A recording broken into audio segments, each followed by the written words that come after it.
മറ്റു വാർത്തകൾ നോക്കാം. തെക്കൻ കേരളത്തിലും മധ്യ കേരളത്തിലും കനത്ത മഴ തുടരുകയാണ്. തിരുവനന്തപുരം മുതലപ്പുഴയിൽ വള്ളം മറിഞ്ഞ് ഒരാൾ മരിച്ചു, 3 പേരെ രക്ഷപ്പെടുത്തി. കായംകുളത്ത് ശക്തമായ കാറ്റിൽ മരം വീണ് യുവാവ് മരിച്ചു. തിരുവനന്തപുരം, കൊച്ചി നഗരങ്ങളിൽ വ്യാപകമായി വെള്ളക്കെട്ട് രൂപപ്പെട്ടു. ഇൻഫോ പാർക്കിൽ വീണ്ടും വെള്ളക്കെട്ട് രൂപപ്പെട്ടിട്ടുണ്ട്. തൃക്കാക്കരയിൽ 20 വീടുകളിൽ വെള്ളം കയറി. നെയ്യാറ്റിൻകര ശ്രീകൃഷ്ണസ്വാമി ക്ഷേത്രത്തിന്റെ മതിലിന്റെ ഒരു ഭാഗം നെയ്യാറിലേക്ക് ഇടിഞ്ഞു. സമഗ്ര വിവരങ്ങളുമായി തിരുവനന്തപുരത്ത് നിന്നും അഭിജിത്ത് ചേരുന്നു. അഭിജിത്ത്, എന്താ മഴയല്ലേ? വലിയ തരത്തിലുള്ള മഴ തന്നെയാണ് ഇപ്പോൾ കുറച്ചു ദിവസങ്ങളായി തുടരുന്നത്. ഇന്ന് രാവിലെയോടെ അതിശക്തമായി തന്നെ മഴ വീണ്ടും വന്നിരിക്കുകയാണ്. പല ജില്ലകളിലും വലിയ രീതിയിൽ തന്നെ വെള്ളക്കെട്ട് രൂപപ്പെട്ടിട്ടുണ്ട്. വലിയ ബുദ്ധിമുട്ടിലാണ് ജനങ്ങൾ നിൽക്കുന്നത്. കാലവർഷം എത്തുന്നതിന് മുന്നേ തന്നെ ഇത്തരത്തിൽ വലിയ മഴ പെയ്യുന്നത് വലിയ തരത്തിലുള്ള ഒരു ജാഗ്രതയിലേക്ക് തന്നെയല്ലേ നയിക്കുന്നത്? അക്ഷയ്, തീർച്ചയായും അങ്ങനെ തന്നെയാണ്. അക്ഷയ് ചോദിച്ചതുപോലെ തന്നെ മഴ കൊണ്ട് ജനങ്ങൾ പൊറുതിമുട്ടിയിരിക്കുകയാണ്. കഴിഞ്ഞ 2-3 മാസം മുമ്പ് വലിയ ചൂടും വെയിലും ഒക്കെ ആയിരുന്നു ആളുകൾ അനുഭവിച്ചിരുന്നതെങ്കിൽ ഇപ്പോൾ മഴയുടെ സാഹചര്യത്തിലേക്ക് കാര്യങ്ങൾ പോയിരിക്കുന്ന ഒരു സ്ഥിതിവിശേഷം തന്നെയാണ് സംസ്ഥാനത്താകമാനമുള്ളത്. അതിൽ കൊച്ചിയിലാണ് കനത്ത മഴ, അതേ തുടർന്ന് വെള്ളക്കെട്ടുകൾ, രൂക്ഷമായ ഗതാഗത കുരുക്കുകൾ ഉൾപ്പെടെ പലയിടങ്ങളിലും അനുഭവവേദ്യമായിട്ടുണ്ട്. തലസ്ഥാനത്ത് ഏതായാലും മഴ ഇപ്പോൾ കുറഞ്ഞു നിൽക്കുന്നൊരു സാഹചര്യം തന്നെയാണുള്ളത്. പക്ഷേ വരും മണിക്കൂറിലെ സാഹചര്യം അതായിരിക്കില്ല എന്നുള്ളത് തന്നെയാണ് കേന്ദ്ര കാലാവസ്ഥാ വകുപ്പ് പ്രധാനമായും തന്നെ വ്യക്തമാക്കുകയും ചെയ്യുന്നത്. 6 ജില്ലകളിൽ നിന്നിപ്പോൾ യെല്ലോ അലർട്ട് തുടരുന്ന ഒരു സാഹചര്യം തന്നെയാണുള്ളത്. ഉച്ചയ്ക്ക് ഒരുപക്ഷെ മഴ മുന്നറിയിപ്പുകൾ പുതുക്കാനുള്ള ഒരു സാഹചര്യം കൂടി നമ്മൾ കാണുകയും ചെയ്യുന്നുണ്ട്. മലയോര മേഖലകളിൽ ഉൾപ്പെടെ തീരദേശ മേഖലകളിൽ ഉൾപ്പെടെ തുടരേണ്ട ഘട്ടം തന്നെയാണുള്ളത് എന്നതാണ് സംസ്ഥാന സർക്കാരിൻ്റെ ദുരന്ത നിവാരണ വിഭാഗം ഉൾപ്പെടെ അറിയിക്കുകയും ചെയ്തിട്ടുള്ളത്. ഏതായാലും തെക്കൻ കേരളത്തിലും മധ്യ കേരളത്തിലും മഴ വിവിധയിടങ്ങളിൽ ഇപ്പോഴും തുടരുന്നൊരു സാഹചര്യം തന്നെയാണ് ഉള്ളത്. ഇപ്പോൾ ഞാൻ നേരത്തെ സൂചിപ്പിച്ചതുപോലെ തന്നെ 6 ജില്ലകളിൽ പ്രധാനമായും തന്നെ യെല്ലോ അലർട്ട് നിലനിൽക്കുന്ന ഒരു സാഹചര്യമാണുള്ളത്. തിരുവനന്തപുരം, കൊല്ലം, പത്തനംതിട്ട, ആലപ്പുഴ, കോട്ടയം, എറണാകുളം ജില്ലകളിലാണ് ഇപ്പോൾ യെല്ലോ മുന്നറിയിപ്പുള്ളത്. കാക്കനാട് ഉൾപ്പെടെ ഇൻഫോ പാർക്കുകളിൽ റോഡുകളിൽ വെള്ളക്കെട്ട് രൂപപ്പെട്ടിരുന്നു. രാവിലത്തെ മഴയിൽ ആ വെള്ളക്കെട്ട് പൂർണ്ണമായും ഇപ്പോഴും ഇറങ്ങി തുടങ്ങിയിട്ടില്ല എന്നുള്ള വിവരം പങ്കുവയ്ക്കാൻ കഴിയുന്നുണ്ട്. ഇടപ്പള്ളി മരോട്ടിച്ചുവടിൽ വീടുകളിലും റോഡുകളിലും വെള്ളം കയറിയിട്ടുണ്ട്. എറണാകുളം വൈറ്റില ഹബ്ബിലും എറണാകുളം KSRTC സ്റ്റാൻഡിലും മുട്ടോളം വെള്ളപ്പൊക്കം തന്നെയാണ് അനുഭവപ്പെടുക ഒരു സാഹചര്യവുമായി ഉള്ളത്. മാത്രമല്ല സഹോദരൻ അയ്യപ്പൻ റോഡ്, പാലാരിവട്ടം, കാക്കനാട്, ആലുവ, ഇടപ്പള്ളി റോഡിൽ ഗതാഗതക്കുരുക്ക് ഇപ്പോഴും തുടരുന്നു എന്നതാണ് അവിടുത്തെ റിപ്പോർട്ടുകൾ പങ്കുവയ്ക്കുമ്പോൾ സൂചിപ്പിക്കാൻ കഴിയുന്നത്. ഫോർട്ട് കൊച്ചിയിൽ KSRTC ബസ്സിന് മുകളിൽ മരം വീണിട്ടുണ്ട്. ആളപായം ഒന്നും തന്നെ രേഖപ്പെടുത്തിയിട്ടില്ല. ആർക്കും പരിക്കും ഒന്നും തന്നെ ഇല്ല. കൊല്ലത്ത് മരുത്തടി, ശക്തികുളങ്ങര, മങ്ങാട് പ്രദേശങ്ങളിൽ വീടുകളിൽ വെള്ളം കയറിയിട്ടുണ്ട്. ആദിക്കാട്ട് മുക്കിൽ മരം വീണ് ഗതാഗതം തടസ്സപ്പെട്ടു എന്നതാണ് കൊല്ലത്തെ സാഹചര്യം പങ്കുവയ്ക്കുമ്പോൾ സൂചിപ്പിക്കാൻ കഴിയുന്നത്. MC റോഡിൽ നിലമേൽ, വാളകം, ദേശീയപാതയിൽ കൊട്ടിയം, ചാത്തന്നൂർ മേഖലകളിൽ ഇത്തരത്തിൽ വെള്ളക്കെട്ട് രൂക്ഷമായിട്ടുണ്ട്. കൊച്ചിയിൽ കുറഞ്ഞ സമയത്തിനുള്ളിൽ കൂടുതൽ മഴയാണ് പെയ്തിട്ടുള്ളത്. ഒരു ലഘു മേഘവിസ്ഫോടനമാകാം ആണ് ഉണ്ടായത് എന്നുള്ള ഒരു നിരീക്ഷണത്തിലാണ് നിലവിൽ ഏതായാലും കുസാറ്റിലെ കാലാവസ്ഥാ വിദഗ്ധർ ഉൾപ്പെടെയുള്ളത്. കാരണം കഴിഞ്ഞ കുറച്ച് മണിക്കൂറിനുള്ളിൽ തന്നെ 98 മില്ലിമീറ്റർ മഴ തന്നെയാണ് കൊച്ചിയിൽ രേഖപ്പെടുത്തുകയും ചെയ്തത്. ഇതിൻ്റെ ഒരു സാഹചര്യത്തിലാണ് ഈ ഒരു നിഗമനത്തിലേക്ക് കുസാറ്റിലെ ഈ ശാസ്ത്രജ്ഞർ പ്രധാനമായും എത്തിയിട്ടുള്ളത്. തിരുവനന്തപുരത്തെ സാഹചര്യം പരിശോധിക്കുമ്പോൾ തിരുവനന്തപുരം നെയ്യാറ്റിൻകരയിൽ ശ്രീകൃഷ്ണസ്വാമി ക്ഷേത്രത്തിൻ്റെ മതിൽ ഇടിഞ്ഞു വീണ് നെയ്യാറിലേക്ക് ഇടിഞ്ഞു വീണിട്ടുണ്ട്. ചേർത്തല ദേശീയപാതയ്ക്ക് സമീപത്തായി മരം വീണിട്ടുണ്ടെന്നുള്ള വാർത്ത ചേർത്തലയിലെ സാഹചര്യം പരിശോധിക്കുമ്പോൾ സൂചിപ്പിക്കാൻ കഴിയുന്നുണ്ട്. അങ്കമാലി KSRTC സ്റ്റാൻഡിൽ ഇത്തരത്തിൽ വെള്ളക്കെട്ടുകൾ രൂപപ്പെട്ടിട്ടുണ്ട്. മഴ ശക്തമായിട്ടുള്ള സാഹചര്യത്തിൽ അരുവിക്കര ഡാമിൻ്റെ ഷട്ടറുകൾ ഉയർത്തും എന്ന വിവരമാണ് 11:30 രാവിലെ അറിയിച്ചിട്ടുള്ളത്. പക്ഷേ ഇപ്പോൾ ഡാമിൻ്റെ ഷട്ടറുകൾ ഉയർത്തിയിട്ടില്ല. ഒരുപക്ഷെ വരും മണിക്കൂറിലെ സാഹചര്യം കൂടി പരിശോധിച്ച ശേഷമായിരിക്കും അതിൽ തീരുമാനമെടുക്കണോ വേണ്ടോ എന്നുള്ള കാര്യം ജില്ലാ ഭരണകൂടം തീരുമാനിക്കുക. നിലവിൽ കൊച്ചിയിൽ ഇടപ്പള്ളി, വൈറ്റില, തൃപ്പൂണിത്തറ, കടവന്ത്ര, പാലാരിവട്ടം റോഡുകളിൽ വാഹനങ്ങൾ കുടുങ്ങിക്കിടക്കുന്ന ഒരു സാഹചര്യം തന്നെയാണുള്ളത്. സർവീസ് റോഡുകളിൽ നിറയെ വാഹനങ്ങളാണ് ഇപ്പോൾ ഉള്ളത്. തമ്മനം ശാന്തിപുരം കോളനിയിൽ വീടുകളിൽ വെള്ളം കയറിയിട്ടുണ്ട്. തൃക്കാക്കരയിൽ 20 വീടുകളിൽ വെള്ളം കയറിയിട്ടുണ്ട്. പശ്ചിമ കൊച്ചിയിലും കളമശ്ശേരിയിലും ഇപ്പോൾ വെള്ളക്കെട്ട് അനുഭവപ്പെടുന്ന ഒരു സാഹചര്യമാണുള്ളത്. കളമശ്ശേരിയിലും ഇടപ്പള്ളിയിലും രൂക്ഷമായ ഗതാഗത തടസ്സം ഇപ്പോൾ നേരിടുന്നുണ്ട്. ചേർത്തല റെയിൽവേ സ്റ്റേഷൻ സമീപം ദേശീയപാതയിൽ മരം വീണിട്ടുണ്ട്. പെരുമ്പടപ്പ് കുമ്പളങ്ങി റോഡ് വെള്ളത്തിൽ മുങ്ങിയിട്ടുണ്ട്. ഇത്തരത്തിൽ കനത്ത മഴയിൽ വേങ്ങൂരിൽ തോട്ടിൽ കുളിക്കാനിറങ്ങിയ 10ാം ക്ലാസ് വിദ്യാർത്ഥി എൽദോസ് മരിച്ചു എന്നുള്ള സങ്കടപ്പെടുത്തുന്ന വാർത്തയുണ്ട്. ഇന്ന് മഴക്കെടുതിയിൽ സംസ്ഥാനത്ത് 3 മരണങ്ങളാണ് റിപ്പോർട്ട് ചെയ്തിട്ടുള്ളത്. മാവേലിക്കര ഓലക്കെട്ടിയിൽ തെങ്ങ് കടപുഴകി വീണ് അരവിന്ദ് 31 മരിച്ചിട്ടുണ്ട്. ഇത്തരത്തിൽ ദേശീയപാതയിൽ കായംകുളം KPSCക്ക് സമീപം വെള്ളം കയറി എന്നുള്ള വാർത്ത കായംകുളം ഭാഗത്തു നിന്ന് വരുന്നുണ്ട്. ചിറക്കടവം ഭാഗത്താണ് 100ഓളം വീടുകളിൽ വെള്ളം കയറിയിട്ടുള്ളത്. കൊല്ലം, കായംകുളം, പത്തനംതിട്ട, മാവേലിക്കര, കോട്ടയം, എറണാകുളം തുടങ്ങിയ വിവിധയിടങ്ങളിൽ വരും മണിക്കൂറുകളിലും കനത്ത മഴ പെയ്യാനുള്ള സാധ്യതയാണുള്ളത്. നെയ്യാറ്റിൻകരയിലെ സാഹചര്യം ഞാൻ നേരത്തെ സൂചിപ്പിച്ചിരുന്നു. തിരുവനന്തപുരത്തെ സാഹചര്യം സാഹചര്യം പരിശോധിക്കുമ്പോൾ നെയ്യാറ്റിക്കര ശ്രീകൃഷ്ണസ്വാമി ക്ഷേത്രത്തിലെ മതിലിൻ്റെ ഒരു ഭാഗം ഇടിഞ്ഞ് നെയ്യാറിലേക്ക് വീണിട്ടുണ്ട്. നെയ്യാറ്റിക്കര പാലിയോട് മരം വീണ് വീട് തകർന്നതായുള്ള വിവരങ്ങൾ വരുന്നുണ്ട്. പക്ഷേ രാവിലെ മുതൽ നമ്മൾ തന്നെ സംസാരിച്ചിട്ടുണ്ടായിരുന്നു. വലിയ തരത്തിലുള്ള വലിയ മഴയായിരുന്നു അഭിജിത്ത് ഓഫീസിലേക്ക് വരുന്ന സമയത്തൊക്കെ അനുഭവപ്പെട്ടതെന്ന് പറഞ്ഞു. ഗതാഗതക്കുരുക്കായിരുന്നു, വഴിയുടനീളം ഗതാഗതക്കുരുക്ക് മൂലം വളരെ താമസിച്ച് തന്നെയാണ് പല ജീവനക്കാരും ഓഫീസുകളിൽ എത്തുന്നത്. അതുപോലെ തന്നെ ഈ വെള്ളക്കെട്ട് തലസ്ഥാന നഗരത്തിൽ ഇപ്പോൾ ഇത്രയധികം പ്രശ്നമായിട്ട് പോലും ഒരു മഴ പെയ്യുമ്പോൾ പോലും ഇത്തരത്തിൽ വെള്ളക്കെട്ട് രൂക്ഷമാകുന്ന ഒരു സ്ഥിതി തുടരുകയാണ്.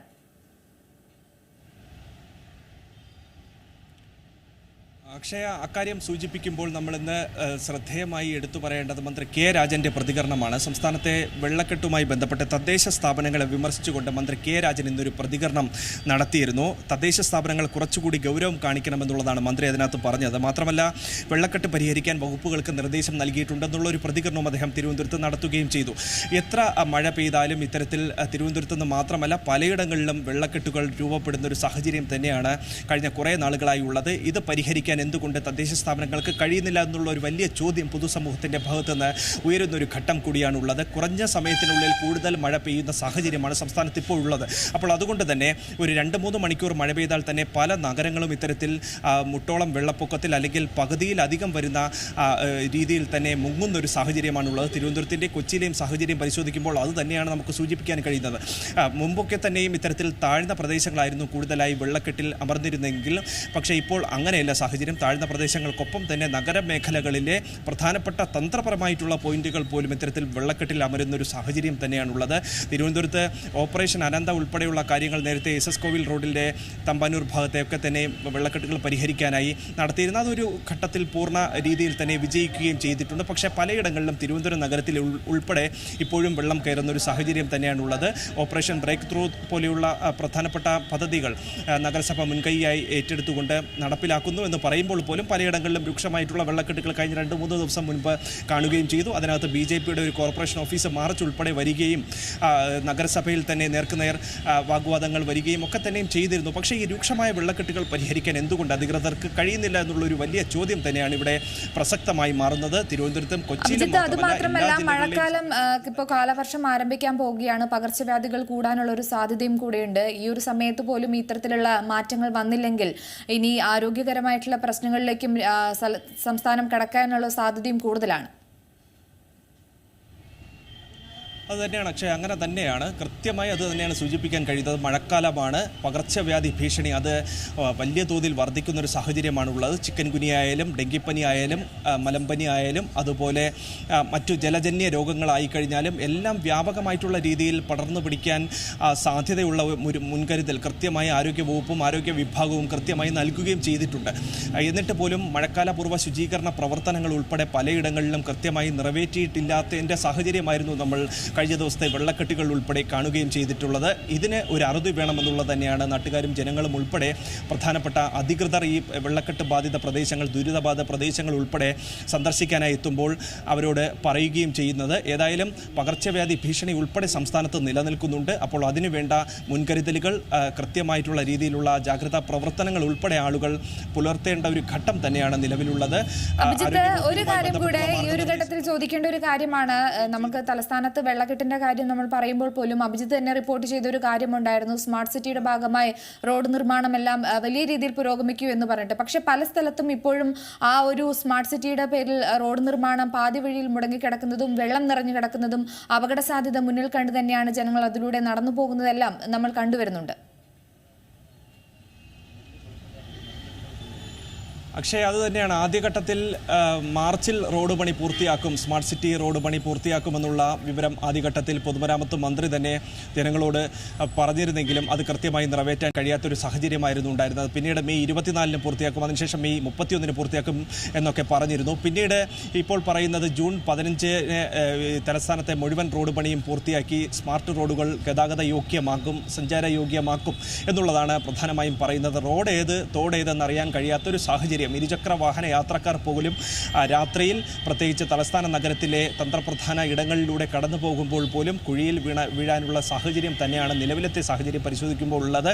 കാരണം മഴക്കാലമാണ്, മഴ പെയ്ത് വെള്ളം കയറി ഇത്തരത്തിൽ റോഡുകൾ കൃത്യമായി കാണാൻ കഴിയാത്തൊരു സാഹചര്യം പലയിടങ്ങളിലുമുണ്ട്. ഇരുചക്ര വാഹന യാത്രികർ ഉൾപ്പെടെ പലയിടങ്ങളിലും അപകടത്തിൽപ്പെടുന്നതും നിത്യ സംഭവമാണ്. കാരണം ഞാൻ ഓഫീസിലേക്ക് വരുന്നത് ഏതാണ്ട് 10-35 കിലോമീറ്റർ യാത്ര ചെയ്താണ്, ഇരുചക്ര വാഹനത്തിൽ തന്നെയാണ് വരുന്നത്. അപ്പോൾ നേരിട്ട് പല സാഹചര്യങ്ങളിലും ഞാൻ ഇതിൻ്റെ ഡെപ്ത് എത്രത്തോളം ഉണ്ട്, അല്ലെങ്കിൽ ഇതിൻ്റെ ഇൻറ്റൻസിറ്റി എത്രത്തോളം ഉണ്ട് എന്നുള്ളത് കൃത്യമായി മനസ്സിലാക്കിയിട്ടുള്ള ഒരാൾ തന്നെയാണ്. അപ്പോൾ അതുകൊണ്ട് സർക്കാർ ഇതിനോടകം തന്നെ തലസ്ഥാനവാസികൾക്ക് വലിയ വലിയ വാഗ്ദാനങ്ങൾ നൽകിയിട്ടുണ്ട്. പ്രധാനപ്പെട്ട റോഡുകൾ 1-2 പ്രധാനപ്പെട്ട റോഡുകൾ ശരിയാക്കിയിട്ടുണ്ടില്ല എന്ന് പറയുന്നില്ല. പക്ഷേ അങ്ങനെയാണെങ്കിൽ പോലും ബാക്കിയുള്ള സ്മാർട്ട് സിറ്റി റോഡുകൾ ഉൾപ്പെടെ കൃത്യസമയത്ത് സമയബന്ധിതമായി ജനങ്ങൾക്ക് തുറന്നു കൊടുത്താൽ മാത്രമേ ഇതിനകത്തൊരു പരിഹാരം കണ്ടെത്താൻ കഴിയുകയുള്ളൂ എന്ന് തന്നെയാണ് പങ്കുവയ്ക്കാൻ കഴിയുന്നത്.